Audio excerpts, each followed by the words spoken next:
तो हेलो भाइयों, कैसे हैं आप लोग। उम्मीद करते हैं अच्छा होंगे और अच्छे से आप लोग का भी समय बीत रहा होगा। तो चलिए आज हम लोग जो है एक नया टॉपिक लेकर आए हैं, सरफेस केमिस्ट्री। समझे, सरफेस केमिस्ट्री के बारे में हम लोग पढ़ने वाले हैं।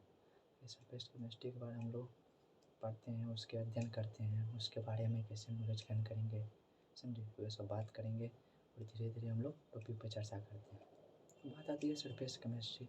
सरफेस केमिस्ट्री क्या होता है, सरफेस केमिस्ट्री के बारे में किसके बारे में अध्ययन करते हैं, सरफेस केमिस्ट्री होता है क्या है, उठता है क्वेश्चन, उठ सकता है, वाजिब क्वेश्चन आ सकता है। तो चलिए हम लोग समझते हैं, सीधे टॉपिक पे आते हैं। तो सरफेस केमिस्ट्री देखिए, इसमें जो होता है हम लोग वैसी चीज़ों के बारे में अध्ययन करते हैं जो किसी सतह पर जो होता है, विभिन्न सतहों पर होने वाले घटनाओं के बारे में अध्ययन करते हैं। यानी कि सरफेस केमिस्ट्री के अंतर्गत जो होता है वो किसी पदार्थ के, किसी भी मैटर के सतह पर जो घटना होता है, उसके सरफेस जो घटना होता है उसके बारे में हम लोग अध्ययन करते हैं सरफेस केमिस्ट्री के अंतर्गत। समझे, उसके सतह पर जो घटना होता है ना, उसके बारे में हम लोग चर्चा करते हैं, तो वह उसी का अध्ययन करते हैं। उसके बाद हम लोग बात आती है जो एडसोर्सन का बात आती है। सरफेस केमिस्ट्री का परिभाषा तो समझ गए आप लोग। उसके बाद एडसोर्सन आते हैं। और एक बात आप लोग को बता देना चाहते हैं, इसमें देखिए हम जो बताएंगे वो सिर्फ टॉकिंग होगा। मतलब देखिए हम सिर्फ जिसमें बोर्ड पर प्रैक्टिकल करके हम समझा नहीं पाएंगे, समझे, सिर्फ हम बता देते हैं, टॉपिक को समझा देते हैं। और जहाँ भी आप लोग नहीं समझिएगा तो कृपया मैसेज या कमेंट करके बता दीजिएगा जो यहाँ भाई दिक्कत हुआ है, तो हम लोग उस पर क्या करेंगे, फिर से एक लेक्चर बना देंगे, समझे, तो उसके लिए अलग लेक्चर बन जाएगा। तो चलिए हम लोग टॉपिक पाते हैं बिना देरी किए हुए। एडसोर्प्शन के बाद आते हैं। आखिर एडसोर्प्शन क्या होता है, आखिर एडसोर्प्शन हम किसके बारे में अध्ययन करते हैं, एडसोर्प्शन क्या होता है। तो चलिए एडसोर्प्शन जो होता है वो एक प्रकार का ये प्रोसेस है, ये एक प्रक्रिया है। एडसोर्प्शन एक प्रकार का प्रक्रिया है, समझे। इसमें जो होता है जैसे किसी भी द्रव या ठोस पदार्थ का अणु होता है किसी दूसरे पदार्थ पर जब सांद्रित होता है, मतलब किसी भी द्रव या ठोस पदार्थ का अणु होता है किसी दूसरे पदार्थ पर सांद्रित होता है, तो इस प्रोसेस को ही क्या कहते हैं, एडसोर्प्शन कहते हैं। इस सांद्रित होने की प्रोसेस को ही एडसोर्प्शन कहते हैं। जैसे आप लोग प्रैक्टिकल करके समझा रहे हैं, समझ पाइएगा आप लोग, समझिए। जैसे मान के चलिए ये विक्स है, समझे, ये विक्स का डब्बा है और ये विक्स है। चलिए ये विक्स है, अंदर में विक्स भरा हुआ है, समझिए, ये देखिए विक्स है। तो इस पदार्थ, मान लीजिए ये किसी पदार्थ का सतह है, मान लीजिए दो पदार्थ है, ये किसी पदार्थ का सतह है और ये एक पदार्थ ये है। ये किसी पदार्थ का सतह जो होता है इस पे रहता है, इसको हम कहते हैं, आप लोग चर्चा कर देंगे तो इसको चलिए वो पहले जान लेते तभी प्रैक्टिकल करके समझिएगा ना, तो अच्छा समझने में बेटर आएगा।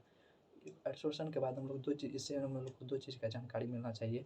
एक पहला होता है एडसोर्बेट और दूसरा होता है एडसोर्बेंट। तो एडसोर्बेट क्या कहलाता है, तो एडसोर्बेट जो होता है जिस पदार्थ की सतह पर, यानी कि जिसके सतह पर हम सांद्रित किसी अणु को करते हैं तो वह सतह जो होता है वही एडसोर्बेट कहलाता है, समझे। और एडसोर्बेंट क्या होता है, नहीं एडसोर्बेंट कहलाता है वह, समझे, उस सतह जो होगा वो एडसोर्बेंट कहलाएगा। सॉरी हमसे गलती हो गया, वह सतह जो होगा ना वो एडसोर्बेंट कहलाएगा, समझे। और जिस अणु को हम सांद्रित करते हैं, जिस अणु को हम सांद्रित करते हैं उसके सतह पर, वह अणु जो होगा वह क्या कहलाएगा, वह अणु जो होगा वह एब्सोर्बेट कहलाएगा। एब्सोर्बेट मतलब होता है अधिशोष्य और एडसोर्बेंट मतलब होता है अधिशोषक, समझे, तो ये होता है। चलिए उसके बाद हम लोग जानकारी प्राप्त करते हैं। तो ये दोनों समझ गए। ये दोनों समझने के बाद जो देखिए उसके बाद देखिए आपको वो प्रोसेस समझा रहे थे, वो समझिए प्रोसेस। एडसोर्प्शन का प्रोसेस क्या होता है, मान लीजिए ये एडसोर्बेंट होता है, इस सतह को तो हम एडसोर्बेंट कहे ना अभी तुरंत, इस सतह एडसोर्बेंट हो गया। और ये क्या है, एडसोर्बेट का अणु है, ये एडसोर्बेट का अणु है, ये एडसोर्बेंट का सतह है। तो इस अणु को जो होता है हम इस पर सतह पर, यानी कि एडसोर्बेट के अणु को जो होता है हमें एडसोर्बेंट के सतह पर जो सांद्रित कराने का प्रोसेस होता है, सांद्रित कराने का क्रिया जो होता है वही क्या कहलाता है, एडसोर्प्शन कहलाता है। तो हम आशा करते हैं ये अच्छा से तरह से आप लोग क्या करें समझ लिए होंगे, समझे। तो ये प्रोसेस ही क्या कहता है, एडसोर्प्शन कहलाता है। तो यहाँ तक समझ के अब बात आती है, ये समझिए, आप बात आती है डिसॉर्प्शन किसे कहते हैं। तो एडसोर्प्शन प्रोसेस होता है ना, इसी प्रोसेस को हटा देते हैं। मान के चलिए इस पदार्थ पर जो हम सांद्रित अणु को किए हैं, इस पदार्थ के एडसोर्प्शन के प्रोसेस को हटाने की क्रिया को क्या कहते हैं, डिसॉर्प्शन कहलाता है, समझे, डिसॉर्प्शन कहलाता है। उसके बाद अब बात आती है जो एब्सॉर्प्शन किसे कहते हैं। एब्सॉर्प्शन AB, एडसोर्प्शन नहीं, एडसोर्प्शन में AD होता है, वो जो भी समझाया वो AD था, अब जो समझाएंगे ना वो AB होगा, मतलब एब्सॉर्प्शन। एब्सॉर्प्शन क्या होता है, जब भी किसी पदार्थ के अणु को किसी दूसरे पदार्थ के सतह पर सांद्रित करते हैं, सतह पर नहीं, उसके मतलब जैसे ही उस पर सांद्रित करते हैं, किसी पदार्थ के अणु को जो होता है जैसे उस पर देते हैं, किसी सतह पर जैसे देते हैं तो वह संपूर्ण भाग में फैल जाता है। मतलब देखिए यहाँ समझिए, जैसे मान के चलिए ये है क्या है, मान ली यानी कि जैसे आप लोग देखते हैं रसगुल्ला खाते हैं ना, रसगुल्ला जब खाते हैं तो देखिए जैसे ही आप उस पर पानी दीजिएगा या उसको जैसे ही रस में डुबाइएगा ना तो उसके संपूर्ण भाग में वितरित हो जाएगा।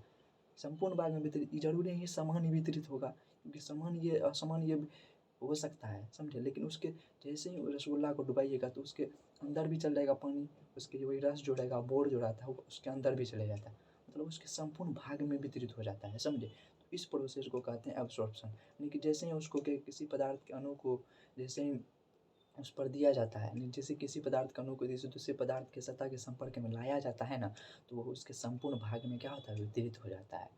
इस प्रोसेस को हम क्या कहते हैं, एब्सॉर्प्शन कहलाते हैं, समझे। तो यहाँ तक हम आशा करते हैं कि समझ गए होंगे।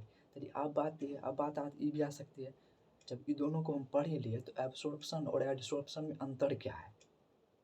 तो एक तरफ हम रखते हैं एडसॉर्प्शन को और दूसरी तरफ रखते हैं एब्सॉर्प्शन को, समझे। एब्सॉर्प्शन को रख देते हैं, दोनों को हम समझते हैं आखिर क्या कहा होता है। तो पहला तो कॉन्सेप्ट वहीं से निकल गया, इसकी परिभाषा से ही पहला निकल जाएगा। एडसॉर्प्शन में क्या हो जाएगा, एडसॉर्प्शन, जिसे हम क्या कहते हैं, अधिशोषण, और इसे जब एब्सॉर्प्शन को हम कहते हैं अवशोषण। तो एडसॉर्प्शन इससे तो पहले परिभाषा से निकल जाएगा।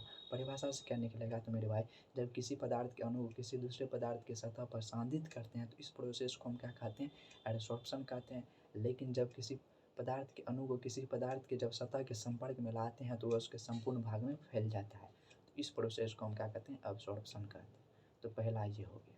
और दूसरा क्या हो जाएगा मेरे भाई, दूसरा ये होगा, जैसे ही मान के चलिए, दूसरा ये डिपेंड करता है, पहला तो अंतर ये आ गया, जैसे उसको रखेंगे तो उसके संपूर्ण भाग पे क्या होता है, सांद्रित हो जाता है, समझे।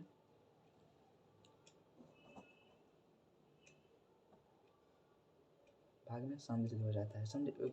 अथी आ गया था, डिस्टर्ब हो गया था इसीलिए बीच में, तो आप लोग को चिंता नहीं लेने का है, फिर से टॉपिक पाते हैं।